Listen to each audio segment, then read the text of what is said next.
Okay, this MCQ is most potent anabolic hormone. Most potent anabolic hormone जो है उसमें से कौन सा है? तो इसमें से जो टेस्टोस्टेरोन है वो मोस्ट पोटेंट हार्मोन है, ठीक है। अब इसमें पोटेंट जो होता है असल में DHT होता है। DHT is more potent than testosterone, लेकिन अगर वर्ड यूज़ कर दिया उन्होंने साथ एनाबॉलिक का, तो आपने इसमें ऑब्वियसली चूज़ करना है testosterone. Testosterone is a anabolic hormone, ठीक है। वो आपने इसमें बायोकेमिस्ट्री में वगैरह में चीज़ें पढ़ लिया होगा कि ये एनाबॉलिज्म करता है। एनाबॉलिक मतलब स्ट्रक्चर्स और प्रोटीन्स और इस तरह की चीज़ों को, जो भी चीज़ें हैं उनको बनाता है, तोड़ता नहीं, कैटाबॉलिक नहीं है।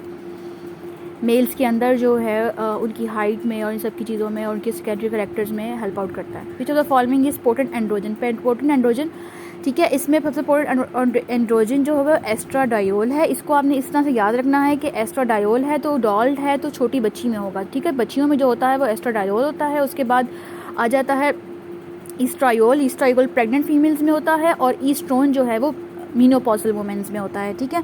मीनोपॉजल में है तो 1 है तो अक्सर फीमेल्स जो हैं वो सिंगल हो जाती हैं आफ्टर मीनोपॉज, इस तरह वेस्टर्न में मोस्टली। तो ईस्ट्रोन कर देंगे। ईस्ट्रायोल जो है वो प्रेगनेंसी से आप लोग याद रखें, और ईस्ट्राडायोल इज़ फ्रॉम यंग लड़की डॉल, इस तरह से आप याद रखें ईस्ट्राडायोल, ठीक है। इसमें इन्होंने पोटेंसी भी बता दी है कि सबसे पहले ऑब्वियसली जो फीमेल है ईस्ट्राडायोल उसमें ही ज़्यादा होगी, उसके बाद ईस्ट्रॉन है और ईस्ट्रायोल में इसलिए कम है, प्रेग्नेंट फीमेल्स में होता है, और ईस्ट्रोजन का प्रेग्नेंट फीमेल्स में इतना रोल नहीं होता, इसलिए उसमें जो ईस्ट्रोजन का डेरिवेटिव यूज़ हो रहा होता है वो ईस्ट्रोल होता है, और उसमें ज़्यादा ऑब्वियसली आपको पता है कि ज़्यादा रोल जो है वो प्रोजेस्टेरॉन का होता है।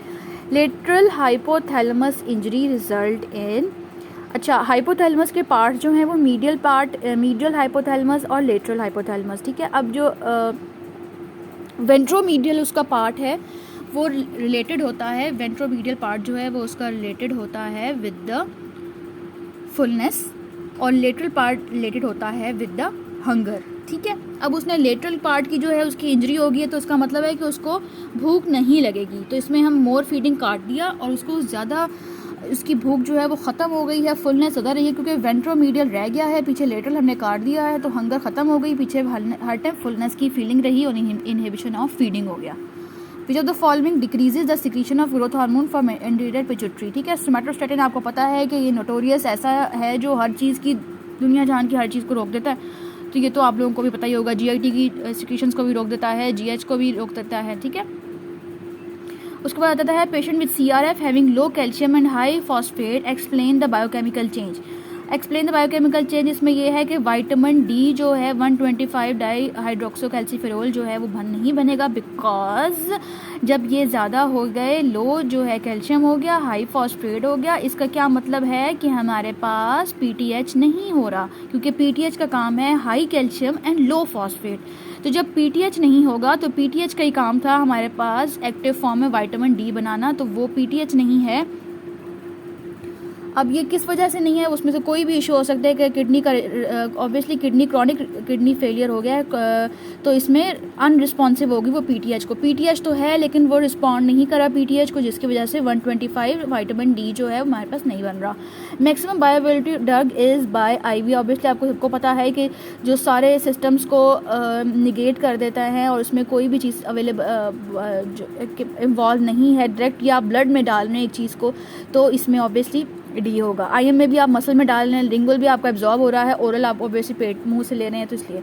Tumour marker of medullary carcinoma calcitonin होता है, क्योंकि ये हमने याद करने थे, आपको मैंने बताया भी था। पैरानियोप्लास्टिक सिंड्रोम्स जो हैं वो आपको बहुत अच्छे से याद होनी चाहिए, ये इनके MCQs तो हर पेपर में मैंने देखे हैं, ठीक है। अल्फा बीटा प्रोटीन आपको पता है हेपेटोसेलुलर कार्सिनोमा में होता है, beta HCG yolk sac tumours में होता है, और CEA जो है ये पेनक्रेटिक में होता है, ठीक है। विच of the following drug causes the tachycardia eight normal dose. अब ये आपने जो चीज़ें हैं तो कुछ मेमोराइज करने वाली चीज़ें हैं, इसमें पैथिडीन जो है वो आपने याद करनी है कि ये टैकीकार्डिया करा देती है एक नॉर्मल डोज में, ठीक है। जो फार्मा की चीज़ें हैं उनको आपने ना बार बार उनके MCQs करने हैं, आपने रिपीटेडली उनके MCQs करने हैं। AA से आपने फार्मा के रिपीटेडली MCQs करेंगे तो आपको ये सब MCQs फिंगर टिप्स में होंगे। बॉय सॉ और लॉइन इन जंगल, ठीक है। अभी क्या हो गया, एक बंदे ने लॉइन देख लिया, ऑब्वियसली इसको सिंपैथेटिक चीज़ें हो गई हैं, और उसमें पूछा उसने रेक्टर पे लाए जो है ऑब्वियसली कॉन्फ्लिक्ट करेंगे तो उसके गूब्स बम्स होंगे ना, सिंपल बात है। उसके बाद है early diagnosis of pre eclampsia is done by. अब प्री एक्लेम्पसिया क्या होता है? प्री एक्लेम्पसिया होता है प्रेगनेंसी में हाइपरटेंशन होना, ठीक है, हाइपरटेंशन होना और उसके साथ फिट्स की और इस तरह की जो है वो रिस्क फैक्टर बढ़ जाते हैं उसमें, तो फिर हमने उसका बीपी ही चेक करना है। Neuromuscular blocker maximum histamine release, neuromuscular blocker में हिस्टामिन रिलीज ट्यूबोकुरारिन करता है, ठीक है। बाकियों का हम इसलिए नहीं करेंगे क्योंकि मैक्सिमम इसी में ही होता है। और फिर अगर अगेन ये बात है कि ये एनेस्थीसिया की चीज़ें हैं और ये सब हो गया है फार्मा का, और फार्मा को तो आपने लर्न बाय हार्ट वाला सीन है, ठीक है। रिगार्डिंग सर्वाइकल एक्ट्रोपियन, जो सर्वाइकल एक्ट्रोपियन होती है कि सर्विक्स की जो कुछ पार्ट आपको है जो दूसरा कहीं और मतलब मिलेगा, वेजाइना में थोड़ा सा आया होगा, तो वो फीमेल में नॉर्मली प्रेगनेंसी में हो जाता है क्योंकि आपकी एज क्योंकि बढ़ रहा होता है प्रेगनेंसी जैसे जैसे प्रोसीड करती है, तो ये सर्विक्स की एक्ट्रोपियन हो जाती है, ठीक है। बॉय है, उसने खड़े होके एलिवेटेड प्राइड स्पीच दी है विच थैलमस इज इन्वॉल्व, तो डॉर्सोमीडियल थैलमस इज इन्वॉल्व। ये सारे जो ट्रैक्ट्स हैं न्यूरो के ट्रैक्ट्स हैं, इनकी मैं वीडियो बनाऊंगी और आपको सब कुछ एक्सप्लेन करूंगी कि how to rule out these, ठीक है, how to rule out from in MCQs, okay, remember this. 64 cervical pap smear 23rd, अच्छा 2/3 उसके जो सर्वाइकल पैप्समेयर है उसमें atypical disorganise loss of polarity. Loss of polarity का जब आपने वर्ड यूज़ करना है तो डिस्प्लेजिया ही आएगा। अगर यहाँ पे यूज़ किया होता कि इंटैक्ट बेसमेंट वर्ड, अच्छा ये आपने इसको ना एक लिहाज से आपने इसको याद कर लेना है क्योंकि जब हमने कार्सिनोमा इन साइटू करना है तो इसका मतलब हमने तब करना है जब यहाँ पे हम यूज़ कर देंगे बेसमेंट मेम्ब्रेन इज़ इंटैक्ट, ठीक है। नेक्स्ट MCQ आ गया है, उसमें यही वर्ड यूज़ किया हुआ है बेसमेंट मेम्ब्रेन, तो इसमें कार्सिनोमा इन साइटू आ गया, ठीक है। कॉर्नियल एपिथेलियम, कॉर्नियल एपिथेलियम कौन सी होती है? ऑब्वियसली अगेन ये याद करने वाली चीज़ है, उसमें हमने आपको पता है कॉर्नियल एपिथेलियम होती है स्ट्रेटिफाइड स्क्वेमस नॉन कैरेटिनाइज, ठीक है। नॉन कैरेटिनाइज इस तरह से आपको याद होना चाहिए कि जब कैरेटिनाइज हो जाएगा कॉर्निया तो उसमें वो क्या फंक्शन करेगा और वो क्या देखेगा, तो इसलिए नॉन कैरेटिनाइज्ड है, ठीक है। अब आपको पता होगा शोजागन सिंड्रोम में जो है वो कैरेटिनाइज्ड हो जाती है और जिसकी वजह से बंदे को ड्राइनेस हो जाती है आंखों में और उसको नज़र नहीं आता, ठीक है। Adult HB beta chain replace in foetus, ठीक है। ये तो हमें पता है कि भाई HB एडल्ट की जो HB है उसमें फीटस में HB कौन सी होती हैं?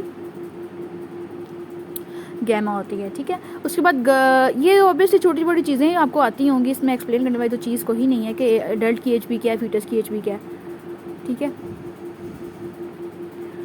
गर्ल जो है comes with increase fragility on with increase pigmentation, body splenomegaly है, HB 8 है, MCV 58 है। MCV 58 मतलब क्या? मतलब माइक्रोसिटिक, ठीक है। MCHC हो गया फेरेटिन ओवरलोड, फेरेटिन ओवरलोड हो गया, ठीक है। अब इसमें आपने फेरेटिन ओवरलोड देना है thalassaemia, most likely this is thalassaemia, okay. तो थैलेसीमिया में हम उसकी डिटॉक्सिफिकेशन करने के लिए हम डिफरॉक्सामाइन देते हैं जिसमें से वो जो फ्री आयरन होती है और आयरन होती है उसको कंबाइन हो जाता है जिसकी वजह से और बॉडी से निकाल देता है इस तरह से। विच of the following is when indicate the ovulation has occurred, तो फंडिंग टेस्ट जो है वो किया जाता है। अगर सर्विक्स में फंडिंग हो रही है तो उसका मतलब ओव्यूलेशन हो रही है, अगर फंडिंग नहीं हो रही तो भी ओव्यूलेशन हो चुकी है।